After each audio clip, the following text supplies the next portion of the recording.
Hallelujah. ઈશ્વર પિતાના આપણા પુષ્કળ આભાર માનીએ કે આજે ઈશ્વરે ફરીને એકવાર આપણે સર્વને એક નવું જીવન આપ્યું, આપણને તાજગી આપી, તંદુરસ્તી આપી.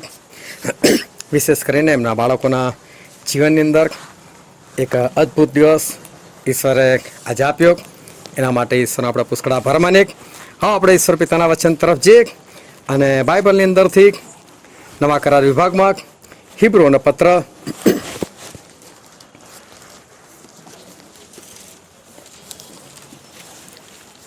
13મો અધ્યાય, હિબ્રુઓનો પત્ર 13મો અધ્યાય, અને આપણે વાંચીએ તેની પહેલી કલમથી લઈને 5મી કલમ સુધી. ભાઈઓ પરની પ્રીતિ જારી રાખો, કરુણા કરવાનું ભૂલો નહીં, કેમ કે તેથી કેટલાય કે અજાણતા લોકોને કરુણા રાખ્યા છે. બંદીવાનોની સાથે જાણે તમે પણ બંદીવાન હો તેમ સમજીને તેઓને સંભાળો, અને તમે પોતે પણ શરીરમાં છો, માટે જેઓના પર જુલમ ગુજારવામાં આવે છે તેઓને સંભાળો. સભામાં લગ્ન માન યોગ્ય ગણાય અને વિચારનું નિર્માણ લઈએ, કેમ કે દેવ લંપટોનો તથા વ્યભિચારીઓનો ન્યાય કરશે. તમારો સ્વભાવ નિર્લોભી થાય, પોતાની પાસે જે હોય તેથી સંતોષી રહો, કેમ કે તેણે કહ્યું છે કે હું તને કદી મૂકી દઈશ નહીં અને તને તજીશ પણ નહીં. ઈશ્વર પિતાનો વાંચેલું વચન આપણા માટે પુષ્કળ આશીર્વાદિત છે, અને ઈશ્વર પિતાનું વચન સત્ય છે. અને બાઇબલનું વચન એવું કે છે કે તમે સત્ય જાણશો તો સત્ય તમને મુક્ત કરશે. હાલેલુયા. તો જાગતા રહેજો અને ઈશ્વરનું વચન ખૂબ ધ્યાનથી સાંભળજો, કે જેથી કરીને આપણે એને હૃદયમાં ઉતારી શકીએ અને વિશેષ કરીને આપણે એ પ્રમાણે ચાલી શકીએ. કારણ કે બાઇબલનું વચન વાંચવાથી કે સાંભળવાથી કે સમજવાથી કે ગ્રહણ કરવાથી આપણે આશીર્વાદિત થતા નથી, પરંતુ એને પાળવાથી આપણે આશીર્વાદિત થઈએ છીએ. અને માટે આપણે સાંભળીશું, યાદ રાખીશું, તો આવનાર દિવસોમાં આપણે એને પાડી શકીશું. કારણ કે આપણા ઈશ્વર શરૂઆતથી એક યોજનાના દેવ રહેલા છે, અને આપણા ઈશ્વરે એક યોજના બનાવી, અને યોજના બનાવીને આપણા ઈશ્વરે ઇબ્રાહીમને પસંદ કર્યા. ઇબ્રાહીમને પસંદ કર્યા એ વખતે ઇબ્રાહીમ એ 75 વર્ષના હતા, અને સાથે સાથે ઇબ્રાહીમને જ્યારે પસંદ કરવામાં આવ્યા ત્યારે ઇબ્રાહીમ અવિશ્વાસી હતા. ઇબ્રાહીમ જે છે એ બીજા દેવ દેવતાને માનનાર વ્યક્તિ હતા. એવું યહોશુઆના પુસ્તકમાં 24મા અધ્યાયની બીજી કલમમાં લખવામાં આવ્યું છે કે એ વખતે ઇબ્રાહીમને ઈશ્વરની ઓળખ નથી, ઈશ્વરને જાણતા નહોતા, પરંતુ એ બીજા દેવ દેવતામાં હતા. અને એવા સમયે ઈશ્વરે ઇબ્રાહીમને દર્શન આપ્યું, અને ઈશ્વર દર્શન આપીને ઇબ્રાહીમને એવું કીધું કે ઇબ્રાહીમ, તારો દેશ, તારું ઘર, તારા બાપનું ઘર એ સગળું છોડ, અને જે દેશ હું તને દેખાડું એમાં તું જાગ. અને પછી ઇબ્રાહીમે ઈશ્વરનો વાત સાંભળ્યો, અને પોતાની પત્નીને લઈને અને પોતાનો રાજ રચીરું લઈને એ ત્યાંથી નીકળી પડ્યા. અને જે કનાન દેશ ઈશ્વરે દેખાડેલો હતો એ કનાન દેશમાં તેઓ ગયા. કનાન દેશમાં પહોંચ્યા પછી એવું થયું કે કનાન દેશની અંદર દુકાળ પડ્યો. ત્યાં દુકાળ પડ્યો એટલે ઇબ્રાહીમે વિચાર્યું કે હવે શું કરું. એટલે ઇબ્રાહીમ એની પત્નીને બધું છે રસાલા સાથે નીકળેલા, એ બધું લઈને એ લોકો ત્યાંથી મિસ્ર દેશમાં જતા રહ્યા કે અહીંયા તો દુકાળ છે, તો ચલો આપણે મિસ્ર દેશમાં જઈએ. મિસ્ર દેશમાં ગયા, એક અજાણી જગ્યા, અજાણ્યો રાજા, અને ત્યાં આગળ ફારૂન રાજા હતો. અને ઇબ્રાહીમને ત્યાં એક બીક લાગી કે મારી પત્ની સારા ખૂબ સુંદર છે, અને કદાચ અહીંના લોકો એને જુએ અને એ લોકોને ખબર પડે કે આ તો પતિ છે, તો એની સ્ત્રીને પામવા માટે આપણે એક જ કામ કરવું પડે કે પતિને મારી નાખવો પડે. એટલે એની પત્નીને કીધું કે તું એવું કહેજે કે ઇબ્રાહીમ મારો ભાઈ છે કે છે. અને સારા એવી જ વાત કરી કે ઇબ્રાહીમ તો મારો ભાઈ છે, અને ફારૂન એને પોતાના ઘરે લઈ જાય છે.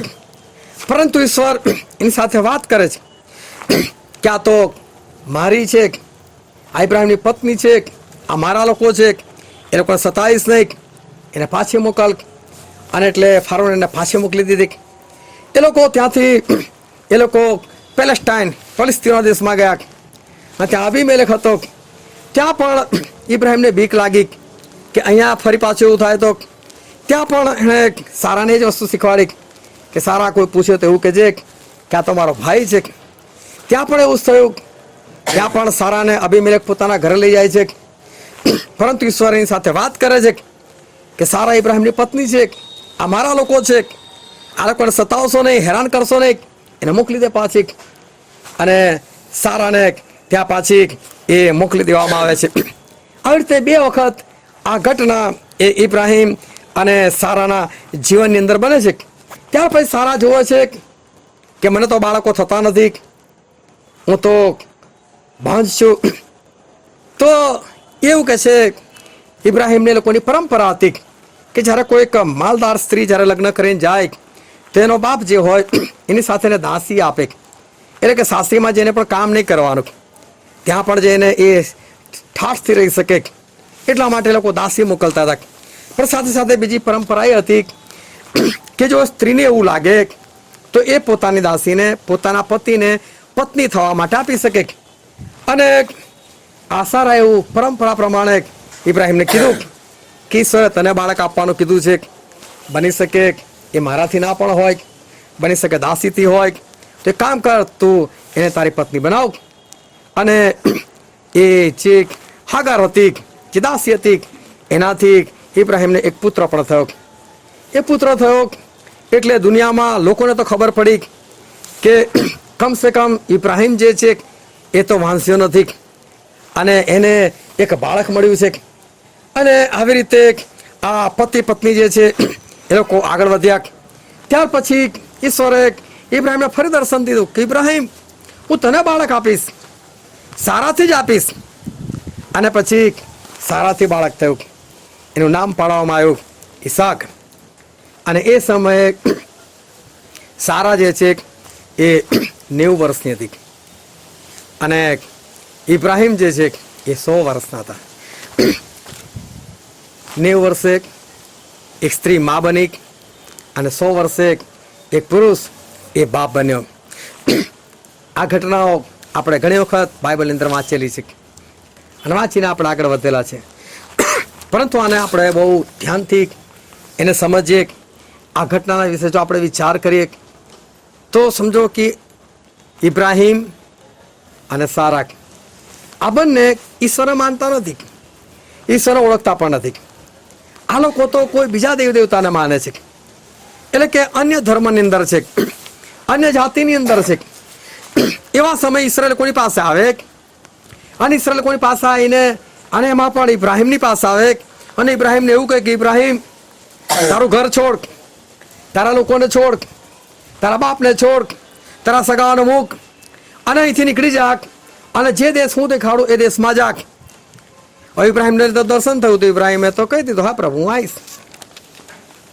પણ ઇબ્રાહિમે ઘરે જઈને સારાને તો કહેવું પડે ને, બધું છોડીને નીકળવાનું છે, વેલ સેટ કુટુંબ છે, સારો પૈસો છે, બધું સારું છે.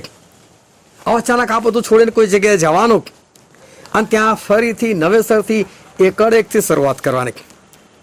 તમે કોઈ ધંધો કરો છો, ધંધો ખૂબ સારો છે, ખૂબ જામી ગયેલો છે, કાં તો તમે કોઈક જગ્યાએ જોબ કરો છો, તમારી જોબ ખૂબ સારી છે, સારી કમાણી થઈ રહી છે, બધું સારું છે.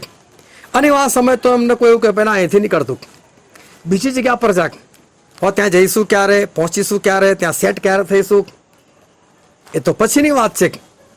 હા, તમે સેટ નથી અને તમને કોઈ લઈ જાય તો તમે ખુશ છો, આ ચલો ત્યાં સેટ થઈ જવા હશે. પણ તમે વેલ સેટ છો, બધું સારું છે અને બીજી જગ્યાએ જવાનું થાય તો શું કરવાનું? ઇબ્રાહિમે તો હા પાડી દીધી. પણ હવે સારાને કે સારા, મને જીવતા દેવના દર્શન થયા છે અને જીવતા દેવ મને એવું કહે છે કે તું આ બધું છોડ, અહીંથી નીકળ અને બીજા દેશમાં જા. જો આખો દેશ બદલવાનો, દેશ બદલીને બીજા દેશમાં જવાનું, ત્યાં જઈને નવેસરથી સેટ થવાનું. અને સારા કહે છે ઓકે ચલો, તમારી હાથ તો મારી હાથ, ચલો હું આવું તમારી સાથે. આ લોકો બધા નીકળી ગયા. આ નાની વાત નથી, એ લોકોની પાસે પુષ્કળ સામાન હતો. 318 તો ઇબ્રાહિમ પાસે પોતાના સૈનિકો હતા. નોકર ચાકર કેટલા લોકો હશે? આ બધાને લઈને નીકળવાનું. એ સમયે ટ્રેન નથી, પ્લેન નથી, એ લોકોની પોતાની પાસે કોઈ ગાડીઓ નથી, ચાલતું જવાનું છે, કાં તો ઊંટ ને ગધેડા એવું બધું હશે, એની પર જવાનું છે. રાત પડે એટલે એ લોકોએ ત્યાં જે જગ્યા હોય, જંગલ હોય તો જંગલ, સમુદ્ર કિનારો ત્યાં તંબુ મારવાના. ત્યાં રાત રહેવાનું, સવાર પડે એટલે જવાનું, એક શહેરથી બીજા શહેર નહીં, પરંતુ એક દેશ છોડીને બીજા દેશ જવાનું છે. કેવી મુશ્કેલી. પણ સારા કહે છે કે ઇબ્રાહિમ તમે હા પાડી તો ચલો હું આવું છું. આ લોકો જો ત્યાં પહોંચ્યા જ છે કનાન દેશની અંદર, ખબર નથી કેટલા દિવસથી લોકોએ મુસાફરી કરી, અને એવામાં ત્યાં દુકાળ પડ્યો. હવે ખાવાનું નથી. હવે ઇબ્રાહિમ એવું કહે છે કે અહીં તો આપણી પાસે ખાવાનું નથી, દુકાળ છે. તો કે શું કરે? તો કે ચલો મિસર દેશમાં. હવે ફરી પાછો દેશ બદલવાનો, શહેર નથી બદલવાનો, દેશ બદલવાનો છે. અને ચલો કે આપણે મિસર દેશમાં જઈએ. સારા કે ચલો જઈએ. એ કશું નથી, તમે કહો છો મિસર દેશમાં, તો મિસર દેશમાં જઈએ. હવે મિસર દેશમાં જવા માટે રહ્યા, પરંતુ અહીંયા ગાડી પતિ અને પત્ની વચ્ચે ઝઘડો થવાની સંભાવના પૂરેપૂરી છે. કેમ? બહુ કહેતો હતો ને મારા દેવે દર્શન દીધું, મને કનાન બોલાયો છે, અહીંયા આવી ગયો, દુકાળ પડ્યો. હવે કઈ તારો દેવ કઈ છે ખાવાનું? આ બધું છોડીને તારી પાછળ હું તો આવી ગઈ, હલવાઈ જ ગઈ ને હું તો. હવે શું કરવાનું મારે? આટલું બધું લઈને હવે એક શહેર હોય, એક શહેરમાંથી એક ઘરમાં છોડીને તમારે બીજે ઘરે જવાનું હોય, બીજા વિસ્તારમાં જવાનું હોય, તો બી તમને કંટાળો આવે. એની જગ્યા પર આખો દેશ છોડીને જવાનું, અને એ બી શાના માટે? દુકાળ છે એટલે. એનામાં દુકાળ પૂરો થાય તો બધું પાછું લઈને આવવાનું. અને પૂરેપૂરા ત્યાં એવા ચાન્સ છે કે હવા એ આદમ સાથે એ લડાઈ કરી શકે. પરંતુ સારા બહુ શાંત છે. ચલો વાંધો ને મિસર દેશમાં જઈએ. પહોંચી પણ ગયા મિસર દેશમાં. હવે ત્યાં ગયા પછી હવે ઇબ્રાહિમને બીક લાગે છે. જો તારે એવું કહેવાનું હું તારો ભાઈ છું, તો ના કહી શકે કે જ્યારે નથી સંભાળ રખાતી તો શું કામ લગ્ન કર્યું? લગ્ન નહોતું કરું મારી સાથે, જો મારી સંભાળ ના રાખી શકતો હોય તો. 300 તો તારા ઘરમાં જન્મેલા, તારી પાસે સૈનિકો છે, તો એ લોકોનું શું કરવાનું? પરંતુ સારા જો હા તમે કહો છો, ઓકે ચલો હું આજ કહીશ. સારાએ કીધું પણ એવું, સારાને ફારું લઈ પણ જાય છે. ઈશ્વરે કૃપા કરી અને એને પાછી મોકલી આપી. હવે કહે છે કે આપણે પેલેસ્ટાઇન જઈએ, કે ફલિસ્તીનના દેશમાં જઈએ. હવે જો ફરી પાછો દેશ બદલવાનો, પેલેસ્ટાઇન જવાનું, કેટલી બધી મુશ્કેલી. આ બધું ઉચકી ઉચકીને જવાનું, પોટલા વાળીને જવાનું. આ નાની વસ્તુ નથી, એક બે દિવસની મુસાફરી નથી. જ્યાં જ્યાં રાત પડે ત્યાં બધું ઉતારવાનું, તંબુ મારવાના, ખાવાનું બનાવવાનું, ખાઈને સૂઈ જવાનું, બીજા સવાર થાય એટલે ફરી પાછું ઉઠીને નીકળવાનું. પણ સારા ઇબ્રાહિમ સાથે એગ્રી, ચલો પેલેસ્ટાઇન જઈએ. ત્યાં પણ ફરી પાછી આજ બી ત્યાં પણ કહે છે કે જો ભાઈ કહે છે આ બધી જગ્યાએ સારા એવું કહી શકે છે ક્યાં છે તમારો દેવ? આપણે જે દેવ દેવતાને માનતા હતા એને છોડીને તમે કઈ જતા રહ્યા? અહીં ગયા તો આપણને ફાયદો શું થયો? તકલીફ પર તકલીફ, મુશ્કેલીઓ પર મુશ્કેલી. વેલ સેટ હતા આપણે, સારી જગ્યા હતી, આપણા સગાઓ હતા. આ તો બધું છોડીને આપણે નીકળી ગયા છે. એ લોકો સાથે કોઈ સંબંધ નહીં. એક ત્યાં રહ્યા હોત તો કેટલી શાંતિ હોત, આનંદ હોત. ઇબ્રાહિમ આ બધું શું છે? પણ સારા કશું પણ બોલતા નથી. અને એ પોતાના પતિ ઇબ્રાહિમ જ્યાં જ્યાં જે જે કહે છે એ બધી બાબતમાં એક જ કહે છે, ઓકે હું રેડી છું. હવે પેલેસ્ટાઇન પહોંચી ગયા. ત્યાં ફરી પાછી તકલીફ થઈ, ત્યાંથી ફરી પાછા નીકળ્યા અને ફરી પાછા એ લોકો કનાન દેશની અંદર આવી ગયા. હવે જો સારા શું કહે છે કે બાળકો મને તો થતા નથી, એક કામ કરો, મારી દાસીને તમારી પત્ની બનાવો. જો એક સ્ત્રી શું વિચારી રહી છે? કદી પણ એક સ્ત્રી એ પોતાના લગ્ન જીવનની અંદર બીજી સ્ત્રીને ભૂલથી બી એ સપનાની અંદર પણ એ પસંદ ના કરે. અને અહીંયા સારા સામેથી કહે છે, કારણ શું? મને બધા ભલે એવું કહે કે ભાઈ આ વાંજણી છે, મારા પતિ પરથી તો શ્રાપ હટે, મારા પતિનું તો નામ ઓછું થાય, ભલે મારે નામ ઓછું, ભલે મારું જે થવાનું થાય, પણ મારા પતિનું તો નામ થાય. મારા પતિને તો લોકો એવું ના કે આ વાંઝ્યો છે. ના ના ચાલે, મારી દાસી હું તને આપું છું, જાક તો એની સાથે લગ્ન કરીને તો એની સાથે રહે, અને એનાથી બાળક થાય તો તારી ઉપરથી નામો સીધું થાય. એવું જ થયું. ઇસ્માઇલ જન્મ્યો. હવે ઇબ્રાહિમ બહુ ખુશ છે કે મને એક બાળક મળ્યું, અને એ પોતે એક બાપ બન્યો, એનો પુષ્કળ એમને આનંદ છે. હવે શું થાય છે, જે પેલી દાસી એ સારાને તુચ્છ ગણે છે, પોતાને માલિકને તુચ્છ ગણે છે, સારાને વેઠવું પડે છે, પછતા સારા એગ્રી છે. પણ સમય ગયો, ઈશ્વરે ફરી ઇબ્રાહિમને દર્શન આપ્યું. ઇબ્રાહિમ, ઇસ્માઇલ નહીં, હું તો તને જે બાળક આપવા માંગુ છું સારાથી જ આપવા માંગુ છું, તારી પ્રણેલી સ્ત્રીથી જ તને બાળક આપવા માંગુ છું. અને એવું જ થયું. 90 વર્ષની ઉંમરે સારાને દીકરો જન્મ્યો.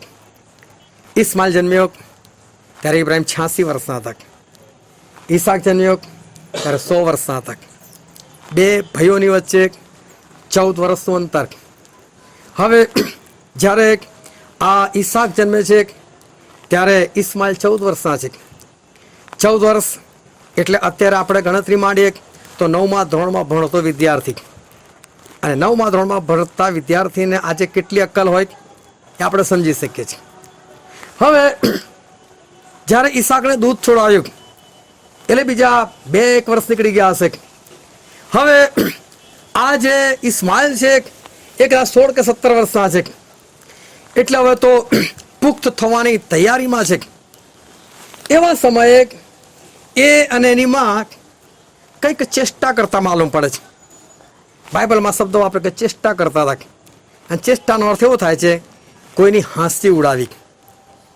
તમે બેઠા હો, ત્યાં કોઈ ત્રીજી વ્યક્તિ આવે છે, એની એવી વાત કરવી, અને એ વાત કરીને હસવું, એને કહેવાય કે ચેષ્ટા કરી. હવે માં અને બેટો શું વાત કરે છે ખબર નહીં, પરંતુ હું વિચારું તો મને એવું લાગે છે, શરમ નહીં આવતી આને? 90 વર્ષે માં બની છે, અને પાછી જુઓ ને પોતાની જાતે શું સમજે છે, ખબર ને કોઈ શું વાત કરતા હશે. પણ આવી રીતે કંઈક વાત એ લોકો કરતા હતા, અને સારાએ સાંભળી.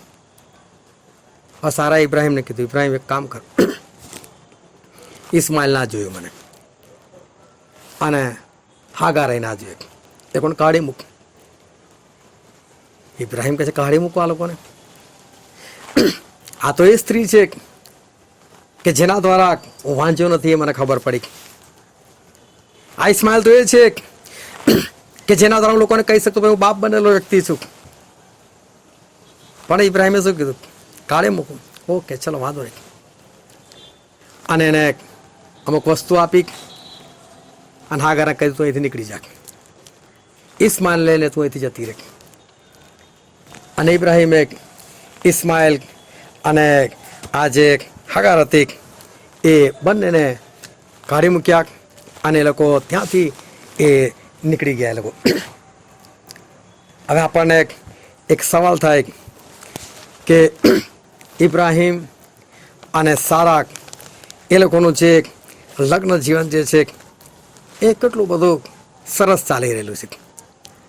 જો બેની વચ્ચે કોઈ મતભેદ નથી, બેની વચ્ચે કોઈ મતભેદ નથી, ઘણી બધી સમસ્યાઓ આવી ગઈ, ઘણા બધા પ્રશ્નો એ લોકોની વચ્ચે આવી ગયા, પરંતુ બંનેની વચ્ચે એક ગજબનું અન્ડરસ્ટેન્ડિંગ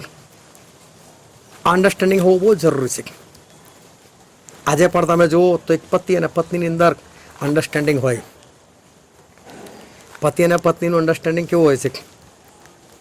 એ લોકો સાયકલના 2 વ્હીલ જેવા હોય છે. આગલું વ્હીલ પત્ની તો પાછલું વ્હીલ પતિ. કેરિયર સાની પર મૂકવામાં આવે? પાછલા વ્હીલ પર. એ લગ્ન જીવનમાં જે કંઈ બોજા હોય તો કોની પર? પતિ પર.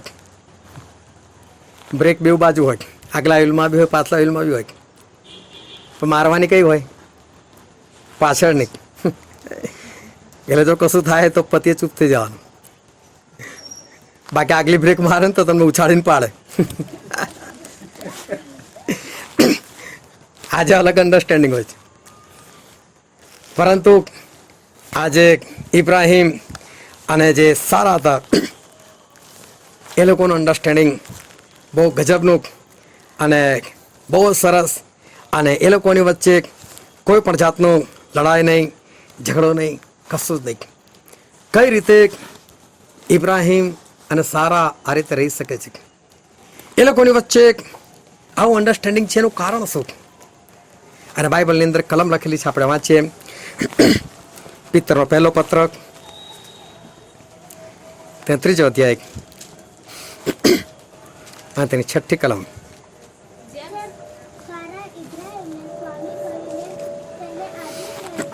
જેમ સારા ઇબ્રાહિમને સ્વામી કહીને આધીન રહેતી હતી, જો સારા જે છે એ ઇબ્રાહિમને શું કહે છે? સ્વામી. સ્વામી એટલે ધનિક, માલિક. સારા જે છે એ હંમેશા પોતાના પતિને જ્યારે સંબોધન કરતી હતી, બોલાવતી હતી, ત્યારે એવી રીતે નહીં કે ઇબ્રાહિમ, પણ શું કહે? સ્વામી, મારા માલિક. એ જ્યારે પોતાના પતિને બોલાવે ત્યારે એક માલિક કહીને સંબોધન કરે, એટલે કે મારો પતિ એ પતિ નથી, પણ મારો પતિ એ મારા માટે એ મારો માલિક છે. અને માલિક જે પ્રમાણે કહે એ પ્રમાણે સારા જે છે એ સતત એ આધીનતાની અંદર. ઇબ્રાહિમ કે દેશ છોડવા તો કે ચલો છોડીએ, સગાઓને છોડવા તો કે ચલો છોડીએ, દુકાળ પડ્યો છે મિસર દેશમાં જાઓ તો ચલો જઈએ, ત્યાં જઈને ભાઈ કહેજે તો કે આ ભાઈ કહીશ. દરેક જગ્યાએ ઇબ્રાહિમ જે કહે છે એક પણ બાબતમાં સામે કોઈ સવાલ નહીં. હા, તમે કહો છો તો તમે મારા સ્વામી છો, તમે જે બી કહેતા હશો એ મારા માટે યોગ્ય હશે. અને ઇબ્રાહિમ જે છે, ઇબ્રાહિમના જીવનમાં પણ જો સારા એકવાર ઇબ્રાહિમને કીધું હાગાર ના જોઈએ, ઇસ્માઇલ ના જોઈએ, તો શું થયું? ઇબ્રાહિમે સારા સામે કશી જ દલીલ ના કરી કે ના, તે જ મને આપેલી, એનાથી મને પહેલો છોકરો જન્મ્યો છે, ફલાવ ટેકડું કઈ જ નહીં. ઓકે, તું કહેશે તો એવું કરીએ. અને એનું કારણ હતું, કારણ કે બાઇબલની અંદર લખેલું છે, આપણે વાંચીએ એફએસસીનો પત્ર તેના 5મો અધ્યાય અને તેની 24મી કલમ.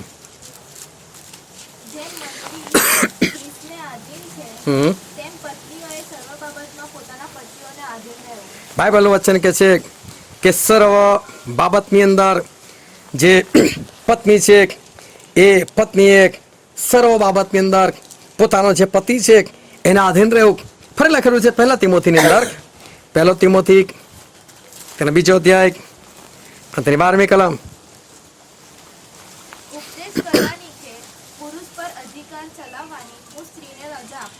હા, પ્રભુ ના પાડે છે કે હું સ્ત્રીને ઉપદેશ કરવા માટે અને એનો જે પતિ છે પતિની ઉપર એને અધિકાર ચલાવવા માટે હું, એટલે કે પ્રભુ કહે છે હું રજા આપતો નથી. આ પત્ની નહીં કરવાનું, પત્નીએ એના પતિના આધીન રહેવાનું. અને પછી લખેલું છે પહેલા પિત્તરની અંદર 33 અધ્યાય અને તે 7મી કલમ.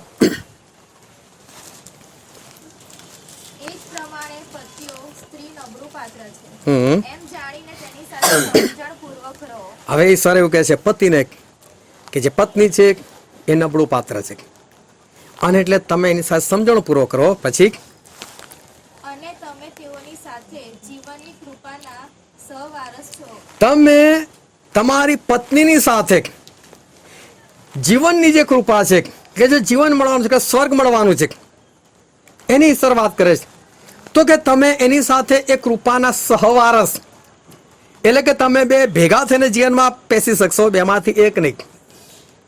જો કોઈ પતિ એવું ધારે કે ભાઈ મારે મારી પત્ની સાથે સ્વર્ગમાં નથી જવું, મારે એકલા જવું છે, ઈશ્વર ના પાડે છે.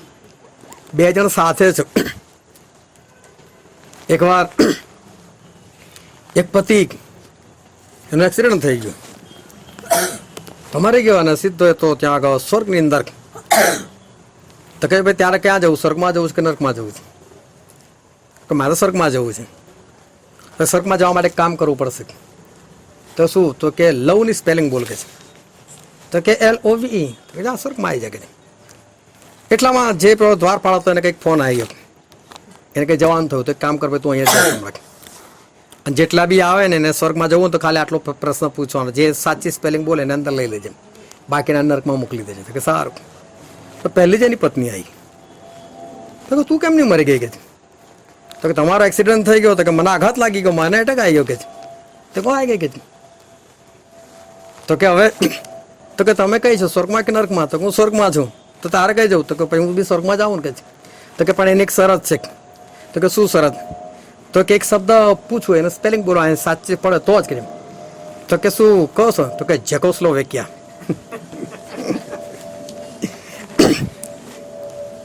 એટલે આને નથી જ વીતી સાથે. પણ આપણા ઈશ્વર અલગ શીખવાડે આપણે. ઈશ્વર તો એવું કે છે તમે એની સાથે જીવનની કૃપાના સહવારસ છો. એટલે બેમાંથી એક નહીં જઈ શકે, બંને સાથે જ જઈ શકે. ઈશ્વર કે તમે બંને સાથે મળીને તમે ત્યાં જઈ શકો. એટલે કે પતિને કે છે કે તારી પત્ની જે છે એ નબળું પાત્ર છે એમ સમજીને એની સાથે તું સમજણપૂર્વક રહે, અને તમે બંને જીવનની કૃપાના સહવારસો, સાથે વારસદાર છો, માટે એ પ્રમાણે તો એની સાથે રહે. એટલે કે પતિએ પત્નીને પૂરા પ્રેમથી રાખવાની છે. એટલે આ તો બધું પાછળથી લખવામાં આવ્યું નવા કરારની અંદર. પણ ઇબ્રાહિમ પાસે કયું લખાણ હતું? ઇબ્રાહિમ પાસે કોઈ લખાણ નહીં. સારા પાસે કયું લખાણ? કોઈ લખાણ નહીં. પરંતુ સારા પવિત્ર આત્માથી એ સતત પોતાના પતિના અધીન રહી. તો ઇબ્રાહિમ સતત એમને પ્રેમ કરતા રહ્યા ઈશ્વરના આત્માથી. આના માટે જ્યારે સારાએ કીધું કે ભાઈ આ લોકો ચેષ્ટા કરે છે, આ લોકો ખોટું કામ કરી રહ્યા છે, આના માટે આની સાથે જો મારો છોકરો રહેશે તો કાલ ઉઠીને બગડી જશે, અવળા રસ્તા પર જતો રહેશે, આના માટે આ નહીં જોઈએ. એવું નહોતું કે ઈસાક જન્મ્યો એટલે સારા એને દૂર જવાનું કીધું, પરંતુ એની ચેષ્ટા જોઈને, એના ખોટા કામ જોઈને સારાએ કીધું કે આની સાથે જો મારો છોકરો રહે તો પછી બહુ ખોટું મારા જીવનની અંદર એ થઈ જાય, મારો છોકરો બીજા રસ્તે જતો રહે, આના માટે તું આને કાઢી મૂક. તો ઇબ્રાહિમ પણ પોતાની પત્નીને પ્રેમ કરે છે, માટે એ આધીન થાય છે કે સારું જે કે છે એ પ્રમાણે કરીશું. ઇબ્રાહિમ અને સારા કોઈ લખાણ ન હોવા છતાં એ લખાણ પ્રમાણે ચાલતા રહે. તમે જો જ્યારે ઇબ્રાહિમના છોકરાનું ઈસાકનું લગ્ન કરવાનું થયું તો ઈસાકે પોતાના નોકરને બોલાવ્યો. નોકરને કીધું અહીંયા કે છે સમ ખા કે છે હું જ્યાં પહેલાં રહેતો ત્યાં જજે, મારા સગાઓમાં જજે, ત્યાંથી મારા છોકરા માટે કે તું છોકરી લઈ કે છે. તો કે સારું કે છે. તો નોકર છોકરી લેવા માટે જાય છે. તો જાય છે તો વિચારે છે કે મારા માલિક આટલી બધી મોટી જવાબદારી સોંપેલી છે ને કોઈ એવી કોઈ સ્ત્રી આવી જાય તો શું કરું? બહુ મોટી જવાબદારી છે. તો એ મનમાં એ પ્રાર્થના કરે છે કે પ્રભુ હું ત્યાં કૂવા પાસે જઈશ અને જે સ્ત્રીઓ ત્યાં પાણી ભરવા આવતી હશે એ લોકોને હું કહીશ કે ભાઈ મને તરસ લાગે છે, મને પાણી આપ. અને જે સ્ત્રી એવું કહેશે કે તું પણ પીક અને તારા ઊંટને પણ પીવડાવ. એટલે કે જેની અંદર દયા હોય કે તું આટલે બધે દૂરથી આવ્યો, તું તો ઉપર બેઠો બેઠા જો તને તરસ લાગે તો ઊંટને ના લાગે તો તને બી આપીશ, તો ઊંટને પણ આપીશ. જેનામાં આવી દયા હશે પ્રભુ એ મારા માલિકના દીકરા માટે હું નક્કી કરીશ. તો કે તમે આ નિશાની પૂરી પાડજો જે સ્ત્રી તમે નક્કી કરેલું એના માટે. રીબકા આવે છે. રીબકા આવે છે અને આ કહે છે કે ભાઈ મને તરસ લાગી છે. તો કે હા ભાઈ તને બી પાણી આપીશ, તારા ઊંટને પણ પાણી આપીશ. એનો તો ખુશ થઈ ગયો કે મેં ઈશ્વરે જે વાત કરી ઈશ્વરે પ્રમાણે મને સ્ત્રી પૂરી પાડી. એને એના બાપ સાથે વાત કરી કે ભાઈ આવું છે. એના બાપ બી ખુશ થઈ ગયો. છોકરીને કીધું કે ભાઈ આ તો તારા લગ્ન માટે આવેલો છે. તો કે સારું બોલ ક્યારે જવું છે? તો કે હમણાં મારી છોકરી છે હજુ અઠવાડિયું રાખ કે છે. તો કહે છે કે જો ભાઈ બધું નક્કી જ થઈ ગયું તો અઠવાડિયું કોના માટે રાહ જોવાની? તો કે ભાઈ મારી છોકરીને પૂછી લો. તો રીબકા કે હા હું તો જવા માટે તૈયાર છું. બે જણા નીકળી ગયા. ઈસાકને નથી ખબર મારા માટે કેવી છોકરી આવી રહી છે. ઈસાક પોતાના ખેતરની અંદર કામ કરે છે. દૂરથી આ બે જણા આવતા જુએ છે અને આ બાજુ છોકરી જો કે પેલો ખેતરમાં છે કોણ છે? તો કે તારો પતિ. ના કોઈ વિધિ કશું જ નહીં, બસ ડાયરેક્ટ એની પત્ની. એનું કારણ શું હતું? અને અત્યારે કેમ લગ્ન થાય છે તો સર્ટિફિકેટ બનાવવા પડે છે. પહેલાં સર્ટિફિકેટ નહોતા, કારણ કે પહેલાંના લોકો ઈશ્વરનો ભય રાખીને વગર સર્ટિફિકેટ એકબીજાને વળગી રહેતા હતા. અત્યારે તો બાય ચાન્સ આમ તેમ થાય તો સર્ટિફિકેટ દેખાડ ભાઈ જો છે, એમને છૂટું નહીં થવાય હોય. એટલે જે લોકોને ઈશ્વરની આજ્ઞા પાડવી છે ને એ લોકોને તમારે લખેલું વંચાવવાની જરૂર નથી કે જો બાઇબલમાં લખેલું છે ને માટે તારે આવું કરવાનું. એને પાડવી છે ને તો એમને જ પાડશે. પણ જે નથી પાડી ને એ તમે બાઇબલમાંથી 50 વખત દેખાડો ને એ તો બી નહીં પાડે. શું સર્ટિફિકેટ આવવાથી ડાયવર્સ બંધ થઈ ગયા? નહીં બંધ થયા. કારણ કે જે નથી જ રહેવું, જેને આજ્ઞા તોડવી જ છે એને કાગળે રોકી નથી શકતા. જેને ઈશ્વરની આજ્ઞા નથી પાડવી એને બાઇબલ રોકી નથી શકતું. પણ જેને પાડવું છે એને બાઇબલની જરૂર પણ નથી. ક્યાં ઇબ્રાહિમને બાઇબલની જરૂર પડી? ક્યાં સારાને બાઇબલની જરૂર પડી? એ લોકો તો એમને જ સ્વામી કહીને બોલાવે છે. અને ઇબ્રાહિમ એ પોતાની સ્ત્રી જે છે એને પૂરો પ્રેમ જે છે એ પૂરો પ્રેમ કરે છે.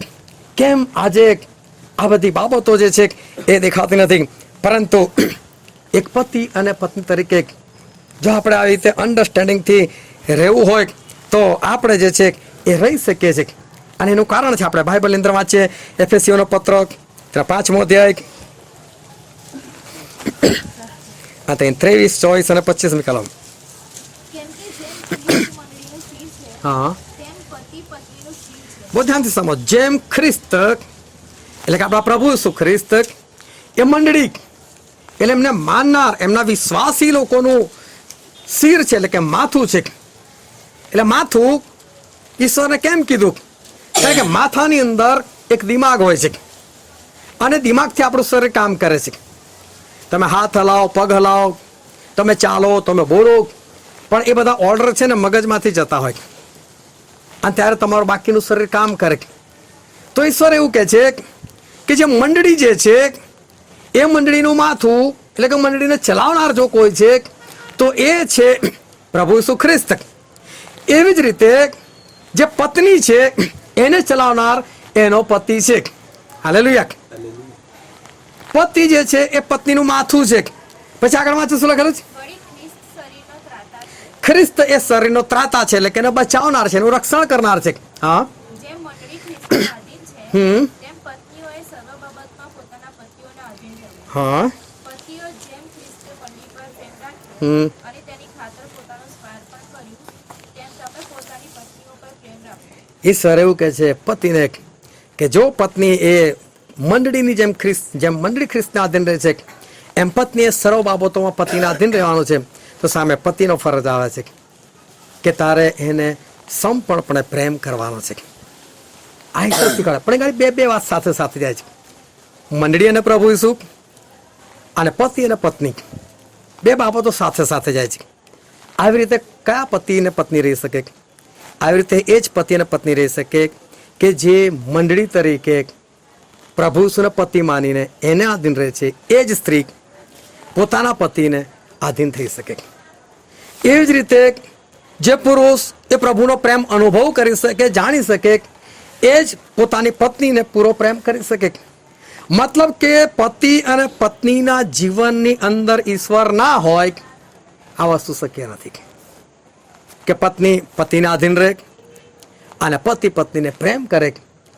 આ કદી પણ બાઇબલ વચ્ચે ના હોય, ઈશ્વરનું વચન વચ્ચે ના હોય, ઈશ્વર વચ્ચે ના હોય તો પછી આ બાબત જે છે કોઈ પતિ પત્નીને વચ્ચે ના રહી શકે. હા, જીવન એ લોકો પસાર કરી શકે, પરંતુ એ આધીનતા અને એ પ્રેમ જે છે એ કદી પણ ના રહી શકે જો એ લોકોના જીવનની અંદર ઈશ્વર નથી તો. અને માટે સારા જેવું જીવન અને ઇબ્રાહિમ જેવું જીવન એવું આજે આ પૃથ્વી પરના દરેક પતિ અને પત્નીની પાસે હોઈ શકે છે. જેમ એ લોકોએ ઈશ્વરને વચ્ચે રાખ્યા પોતાના જીવનની અંદર, એમ જો આજે દરેક પુરુષ અને દરેક સ્ત્રી એ લોકો એવી રીતે એકબીજાને આધીન રહીને ઈશ્વરને વચ્ચે રાખીને જીવન જીવવા માંગે તો ચોક્કસ આ વસ્તુ જે છે એ શક્ય બને. અને આજે પણ જેમ એ લોકોના જીવનની અંદર કોઈ પણ કમી ઘટી નથી, કોઈ પણ લડાઈ ઝઘડો નહોતો, કંકાસ નહોતો, એવું આજે બની શકે જો એ લોકો ઇબ્રાહિમ અને સારાની જેમ પોતાના જીવનની અંદર ઈશ્વરને રાખે તો. બહુ ધ્યાનથી સમજો કે દરેક પત્નીએ પતિને આધીન રહેવાનું છે અને પતિએ પત્નીને પ્રેમ કરવાનો છે. પણ એમાં અનાને અને સાફીરા જેવું ના હોવું જોઈએ. અનાને અને સાફીરાએ જમીન વેચી અને અમુક પૈસા પોતાની પાસે રાખ્યા. બેવે નક્કી કર્યું કે આપણે બંને જુઠ્ઠું બોલીશું અને પિત્તરને કહીશું અમે તો આટલામાં જ. જો તમારો પતિ કંઈ જુઠ્ઠું શીખવાડતો હોય તો ખુલ્લેઆમ વિરોધ કરો. આ નહીં ચાલે. પ્રભુના વચનની વિરુદ્ધ ના ચાલે. અને એમ પત્ની પણ જો પ્રભુના વચનની વિરુદ્ધ કંઈ કહે છે તો ખુલ્લામ વિરોધ કે નહીં, આ નહીં ચાલે, પહેલા પ્રભુ. એટલે કહું છું, પતિ અને પત્નીની વચ્ચે પ્રભુ. એટલે પત્નીને માટે પહેલા પ્રભુ છે, પછી પતિ છે. અને પતિને માટે પણ પહેલા પ્રભુ છે, પછી પત્ની છે. અને માટે ખોટી બાબતોમાં ના આધીન થવાનું અને ખોટી બાબતમાં ના પ્રેમ કરવાનો, આ ના બની શકે. કારણ કે એવું થાય તો આ બે જણનું શું થયું? એ તો મૃત્યુ પામ્યા, એ તો નાશમાં ગયા. જો ખરેખર પતિ પ્રેમ કરતો હોય તો કઈ રીતે વિચારી શકે કે હું મારી પત્નીને નાશમાં લઈ જાઉં? અને માટે ખોટી બાબતોની અંદર કે ઈશ્વર વિરોધી જે બાબત છે એની અંદર કદી પણ આપણે એ એકબીજાને આધીન એ નહીં થવું જોઈએ. આ સફળ લગ્ન જીવન જે છે એની એક ચાવી છે. અને એ ચાવી પ્રમાણે જો આપણે ચાલીએ તો 100% આપણી પાસે સફળતા છે. કારણ કે જે વચ્ચેના જ આપણે વાંચેલું હતું હિબ્રુનો પત્ર ત્યાં 13મો અધ્યાય, અને આપણે વાંચી લેતી તેની 1 થી 5 કલમો, પરંતુ આપણે એમાં વાંચીએ ખાસ 4થી કલમ. સર્વમાં લગ્ન માન યોગ્ય ગણાય. પ્રભુ એવું કહે છે, સર્વમાં લગ્ન જે છે એ માન યોગ્ય ગણાય.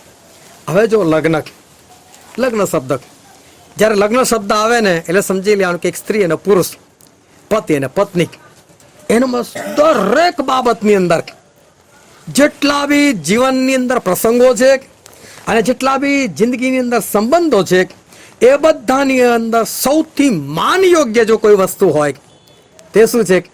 પતિ અને પત્ની, લગ્ન. આ બે જ. એનો મતલબ પતિના મા બાપ પછી અને પત્નીના મા બાપ પણ પછી, પતિના ભાઈ બહેન બી પછી, પત્નીના ભાઈ બહેન બી પછી. સૌથી પહેલા પત્ની અને સૌથી પહેલા એ પતિ. પ્રભુ કહે છે દરેક બાબતની અંદર લગ્ન જે છે એ લગ્ન એક માન યોગ્ય ગણાય. એના વગર બીજા બધા સંબંધો જે છે એને તોડવાની વાત ઈશ્વર નથી સમજાવતા. પરંતુ સૌથી પહેલો જે સંબંધ જે છે એ તો એ છે કે પતિ અને પત્નીનો સંબંધ. એના સિવાય બીજા બધા જે સંબંધો જે છે એ પછી છે. અને જો પતિ ઈશ્વરના વચન પ્રમાણે પત્નીને પ્રેમ કરતો રહે અને પત્ની ઈશ્વરના વચન પ્રમાણે પતિને આધીન રહે તો એનિવર્સરી જે છે ને દર વર્ષે ઉજવાશે. નહીં તો પછી 3-4 વર્ષ પછી બંધ થઈ જાય. નવા પરણેલા હતા તે પેલી સ્ત્રી પૂછે છે એના વરને નામ બી બદલી કાઢેલું, જાન. આ આકાશમાં શું દેખાય છે? તો પેલો પણ કે રાણી. એક ઉપર ચાંદ છે અને એક બીજો મારા ઘરમાં મારી સામે ચાંદ છે. 4-5 વર્ષ છે. પેલી ફરી એક વાર સવાલ કર્યો, જાન આ ઉપર શું છે? તો કે આંધળી છે, દેખાતું નથી, ચાંદ છે. તારા બાપાનું માથું નથી કે છે, એ પાણી જેમ ચમકે છે એ નથી કે છે. હવે સાંભળી ગયો. તારો આવી કેવી વાત કરે? આ લોકો તો એકબીજા જોડે પ્રેમ જ નથી. તો કે તમારા જીવનમાં તો પ્રેમ હોય એવું દેખાતું નથી. તો પેલા છોકરાને પૂછ્યું એના મિત્ર કે જ્યારે તમારા પતિ પત્ની વચ્ચે પ્રેમ નથી તો તું રાણી રાણી કેમ કરે છે? તો કે લાંબુ લાંબુ બોલવું ના પડે ને. તો કે કેવું લાંબુ લાંબુ? તો કે નોકરાણી લાંબુ લાગે કે. પેલી એની બેન પડે પૂછ્યું કે તું પછી જાન જાન કેમ કરે છે? તો કે જાનવર લાંબુ લાગે ને કે છે. એટલે જો આપણા જીવનની અંદર ઈશ્વર નથી, બાઇબલ નથી, ઈશ્વરો વચન નથી, તો છે ને આ જીવન જે છે એ ખાલી જીવન બની જાય, જિંદગી નથી રહેતી. અને માટે ઈશ્વર કહે છે કે સર્વમાં લગ્ન જે છે એ લગ્ન માન યોગ્ય ગણાય. અને માટે જેમ સારા અને ઇબ્રાહિમે એક આપણને એક આદર્શ પૂરો પાડ્યો. અને બાઇબલનું વચન એવું કહે છે ઇબ્રાહિમને વિશ્વાસીઓના પિતા કહેવામાં આવે છે. જો આપણે વિશ્વાસ કરે છે તો આપણા બાપ છે. એ બાપથી આપણે શીખવાનું છે. સારા આપણી માં છે, એની પાસેથી આપણે શીખવાનું છે કે મારે મારા પતિને કઈ રીતે આધીન રહેવાનું. અને પતિએ શીખવાનું છે કે મારે મારી પત્નીને કેવી રીતે પ્રેમ કરો. અને જો આપણે ઈશ્વરને, બાઇબલને, એમની આજ્ઞાઓને, વચનને બધાને વચ્ચે રાખીશું તો 100% આપણું લગ્ન જીવન ગમે એટલા વર્ષે પણ એ સફળ હશે, પ્રેમમય હશે અને ગમે એટલા વર્ષે પણ જીવવાનો એક આનંદ હશે. હાલેલુયા. આવો આપણે આપણી આંખોને બંધ કરીએ, આપણા મસ્તકો એ જીવતાની હજુરમાં નમાય.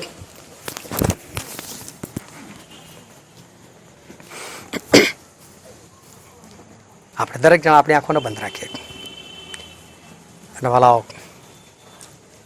આ સમય છે કે આપણે દરેક જણ આપણી જાતને તપાસીએ. જો તમે પરણેલા છો તો તમારી જાતને તમે તપાસો. જો તમે પતિ છો તો તમે તમારી જાતને તપાસો કે શું હું ઈશ્વર કે છે, ઈશ્વર જે પ્રેમ માગે છે એવો પ્રેમ હું મારી પત્નીને કરું છું. અને જો આજે તમારું મન, તમારો આત્મા, તમારો હૃદય તમને અંદર કેવો જવાબ આપતું હોય કે ના એવું નથી, તો વાલા એનું કારણ એક જ છે કે તમારા જીવનમાં ઈશ્વરની, બાઇબલની, એમના વચનની ગેરહાજરી. જો તમે પરિણીત છો ને તમે પત્ની છો,